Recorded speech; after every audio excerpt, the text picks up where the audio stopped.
Hello! Magandang gabi po sa inyong lahat, mga minamahal kong subscribers and followers ng tax tutorials for MSME.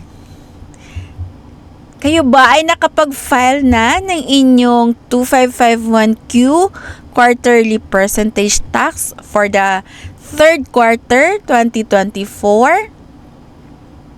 Okay, so marami nang nakapagbayad sa percentage tax. Dito ako ngayon, may gusto akong i-share sa inyo. Nung nakaraang mga araw, marami ang nag-inquire sa akin kung pwede daw ba nilang gamitin na tax credits sa BIR Form 2551Q ang kanilang natanggap na BIR Form 2307 galing sa Shopee. Ang sagot, hindi po, dahil ang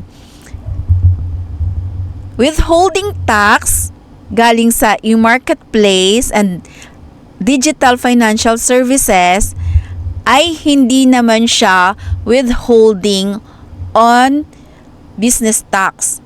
Hindi siya withholding tax para sa percentage tax. Yan ay withholding tax for income payments. Kaya ang description dyan ng alphanumeric tax code niya, wala kasi akong sample ng BIR Form 2307 dahil BMB registered taxpayer kami. So wala kaming withholding tax.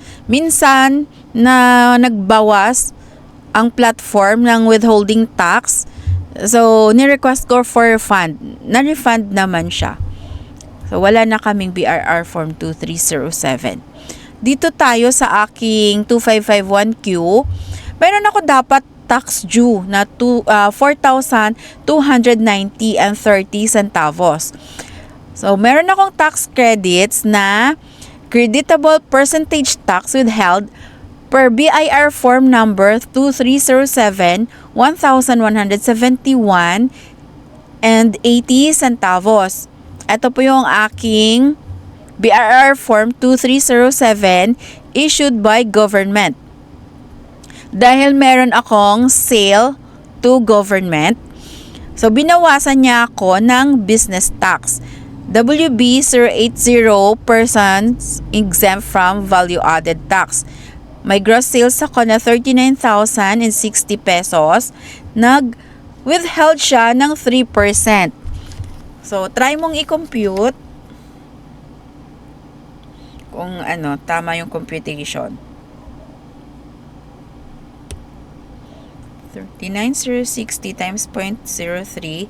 Okay, tama. 1,171 and 80 centavos. Yan po yung ibinawas ko sa aking babayaran sa BIR Form 2551Q. Kaya, noong October 25, 3,118 and 50 centavos na lang ang binayaran ko sa BIR. Ito pong BIR Form 2307 ay ginagawan din yan ng alpha list at ini-email sa e-submission ng Bureau of Internal Revenue. Ina-attach din itong BIR Form 2307 kapag nagbayad ng BIR Form 2551Q. Ako, nag-file lang ako online, kaya sinubmit ko lang din online ang aking 2307.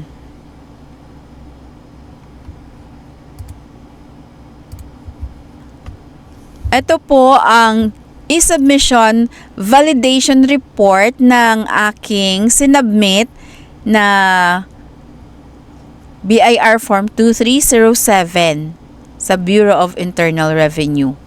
So, kailangan i-attach din yan sa payment. So, online filing lang naman ako just in case na mayroong audit sa akin, i-present ko lang to sa revenue officer. Okay? Sana po klaro na po sa inyo na ang pwede lamang gamitin na tax credits dito sa BIR Form 2551Q ay yung creditable percentage tax withheld per BIR Form number 2307. Maraming salamat po sa mga patuloy na sumusuporta sa aking channel at sa mga nag-avail ng aking tutorial services.